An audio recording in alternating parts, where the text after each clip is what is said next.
వీక్షకులందరికీ నమస్కారం. రేషన్ అక్రమాల మీద అధికారంలో ఉన్న పార్టీ మీద ప్రతిపక్షాలు ఎప్పుడూ ఎక్కువ పెడుతూనే ఉంటాయి. అయితే అదే ప్రతిపక్షం అధికారంలోకి వచ్చిన తర్వాత కూడా ఆ రేషన్ అక్రమాలకి తెరవేయడం అనేది సాధ్యం కావడం లేదు. దీనికి ప్రధాన కారణం ప్రజలు ఏదైతే సన్న బియ్యానికి అలవాటు పడ్డారో ఆ బియ్యం రేషన్ షాపుల ద్వారా సరఫరా చేయడం లేదు. రేషన్ షాపుల ద్వారా వచ్చే దొడ్డు రకాలు, లావు రకాలని కటిక పేదరికంలో ఉన్నవారు కూడా తినడం లేదు. మరి ఆ బియ్యం మొత్తం రేషన్ దుకాణంలోనే తీసుకొని వెంటనే అక్కడే కొనుగోలు చేసే వాళ్ళకి 10 రూపాయలకి అక్కడే పోసేసి వచ్చేస్తా ఉన్నారు. గతంలో ఇంటింటికి రేషన్ ఇచ్చినా కూడా కేవలం ఆ బండిలో 4 గోతాలు వేసుకొని బజార్కు ఒకసారి ఏలుముద్రలు వేసుకొని డబ్బులు ఇచ్చిపోవటమే కానీ ఆ బియ్యం పోసింది లేదు, జనం తీసుకుంది లేదు. ఇది గమనించిన తెలంగాణ ప్రభుత్వం సన్నధాన్యం పంటకి 500 రూపాయలు బోనస్ ప్రకటించింది. రైతులు 90% సన్నధాన్యం సాగు చేస్తూ ఉన్నారు. ఆ ధాన్యాన్ని సేకరించి రేషన్ షాపుల ద్వారా సరఫరా చేస్తున్నారు. అది సక్సెస్ఫుల్ అయింది. అక్కడ ఇంకా రేషన్ అక్రమాలకి తావులేదు. ఎందుకంటే ఎవరు రేషన్ వాళ్ళు తీసుకెళ్ళి ఉపయోగించుకుంటారు. ఆంధ్రప్రదేశ్లో ఈ బియ్యం రీసైక్లింగ్ ఇప్పుడు ఆగేది కాదు.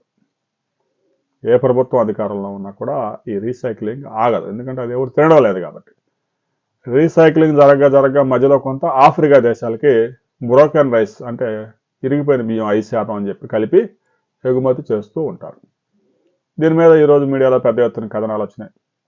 ఈరోజే కాదు, రోజు రాసినా కూడా రేషన్ అక్రమాలని ఆపటం ఎవడల్లా కాదు. ఎందుకంటే రైతుల దగ్గర నుంచి ప్రతి సంవత్సరం 50 లక్షల టన్నుల ధాన్యం కొనుగోలు చేస్తూ ఉంది పౌర సరఫరాల శాఖ. అది కూడా దొడ్డు రకాలు. మరి ఆ దొడ్డు రకాలన్నీ ఏం చేయాలి? మిల్లింగ్ ఆడిచ్చి పౌర సరఫరాల శాఖ గిడంగుల్లో పెట్టి వాటిని ప్రజలకి సప్లై చేస్తారు. ఇంకా సప్లై చేసి మార్కెట్లోకి వచ్చిన రైసు కాకినాడ ద్వారా ఆఫ్రికా దేశాలకు ఎక్స్పోర్ట్, ఇక కోళ్ళదానాకి, బీర్ తయారు చేసేవాళ్ళు రకరకాలుగా వెళ్తూ ఉంది. కొద్దిమంది ఒక 10% అక్కడక్కడ ఆ బియ్యాన్ని తినేవాళ్ళు ఉన్నారు. ఇక దీనికి సంబంధించి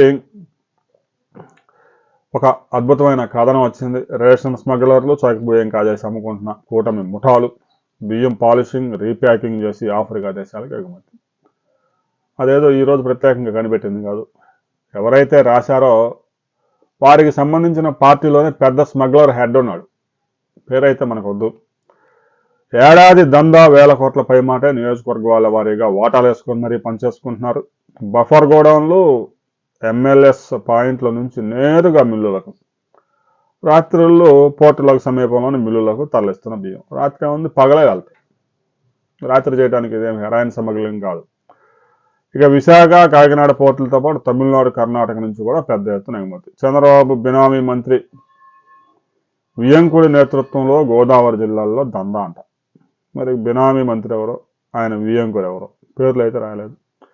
ఇక డిప్యూటీ సీఎం పవన్ కళ్యాణ్ నియోజకవర్గంలో పేటరేగిపోతున్న జనసేన సార్టెక్స్ బియ్యం స్థానంలో నాసిరకం. ఇంటింటికి ఉచిత రేషన్ సరఫరా ఎత్తేసి అరకొరగా పంపిణీ. ఇంటింటికి ఉచిత రేషన్ ఇచ్చినా కూడా మరలా ఆ రేషన్ కొనుగోలు చేయడానికి రకరకాలుగా వచ్చి వేసుకెళ్ళేవాళ్ళు. ఇక ఇంటింటికి ఈ పాస్ మిషన్లతో వెళ్ళి బలవంతంగా వేలిముద్రలు వేస్తున్నారు. అంత బలవంతం ఏం లేదు.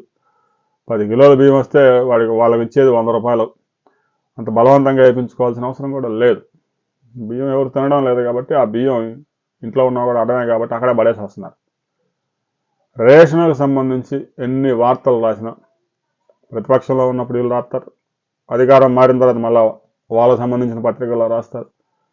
రేషన్ బియ్యం దందా పోవాలి అంటే తెలంగాణ మాదిరి సన్న బియ్యం సప్లై చేయాలి. రైతులు అసలు వరి సాగు చేయొద్దని ముఖ్యమంత్రి చెప్తా ఉన్నారు. వరి సాగును తగ్గించాలి పూర్తిగా అని చెప్పేసి. ఎందుకంటే డాక్టర్లు కూడా చెప్తున్నారు ఈ బియ్యం తినొద్దు, వైట్ పాయిజన్, వైట్ రైస్ అని చెప్పేసి ప్రచారం చేస్తున్నారు. అయితే సన్న రకం ధాన్యానికి అలవాటు పడి ప్రస్తుతానికి ఒక్కసారిగా దీన్ని తగ్గించడం సాధ్యం కాదు. కానీ రాబోయే 15 సంవత్సరాలు 20 సంవత్సరాల్లో రైస్ వినియోగం గణనీయంగా తగ్గే అవకాశం ఉంది. ఏవైతే జొన్నలు, అరికెలు, రాగులు వెనకటి రోజుల్లో పూర్వీకులు తిన్నారో ఆ పంటల్లోకి మరలా ప్రజలు రావాల్సిన అవసరం ఉంది.